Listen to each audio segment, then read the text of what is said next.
Joshua A. Douglas is a law professor at the University of Kentucky J. David Rosenberg College of Law. He is the author of Vote for U.S., How to Take Back Our Elections and Change the Future of Voting.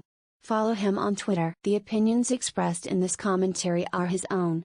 View more opinion on CNN.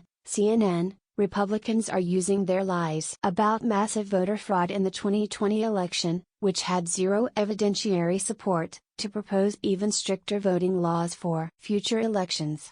They must be stopped.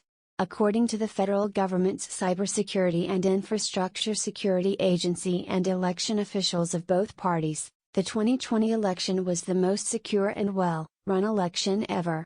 There was record turnout and zero evidence of massive voter fraud. States made it easier to vote while also ensuring that valuable integrity measures were in place.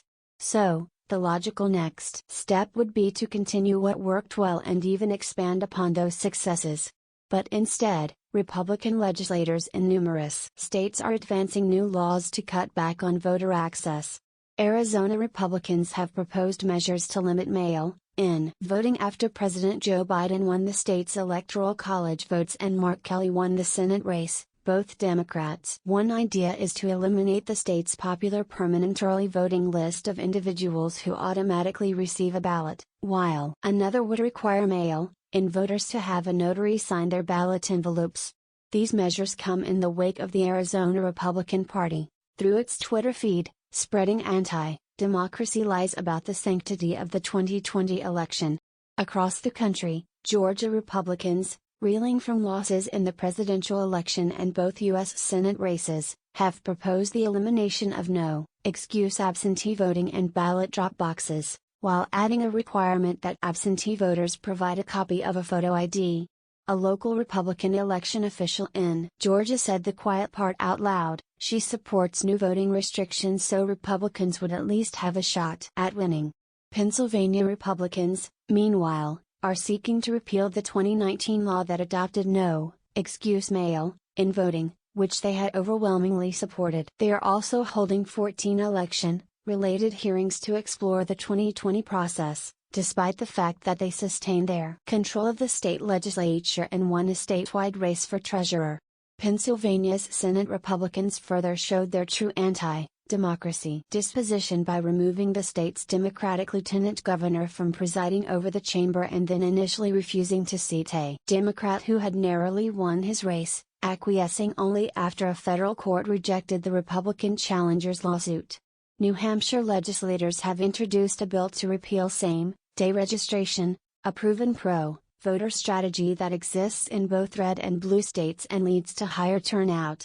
The law would also forbid college students from using their campus address to register to vote unless they qualify for in-state tuition, an obvious attempt at making it harder for young people to participate. Kentucky Republicans, who gain seats in the legislature, are stripping the authority of the Democratic governor and Republican Secretary of State to enact positive changes to election processes during an emergency. There is also an effort to change electoral college rules to gain advantage. In Nebraska, a legislator has proposed a new law to award the entire state's electoral college delegation to whoever wins the statewide vote, changing the current practice that splits the votes by congressional district, likely because Joe Biden won the Omaha-based district but lost the rest of the state. Cutting the other way, Wisconsin Republicans want to change their electoral college allocation to district instead of a statewide winner, take all, also in an effort to help a Republican candidate in 2024. If these voter restrictions pass, they will surely be the subject of litigation, but even then, voting rights advocates will face an uphill battle, with the Supreme Court and lower federal courts unnecessarily restricting the right to vote and unduly deferring to state election rules. This assault on the fundamental right to vote strengthens the need for Congress to step in. Under the U.S. Constitution, Congress may regulate the times, places, and manner of congressional elections.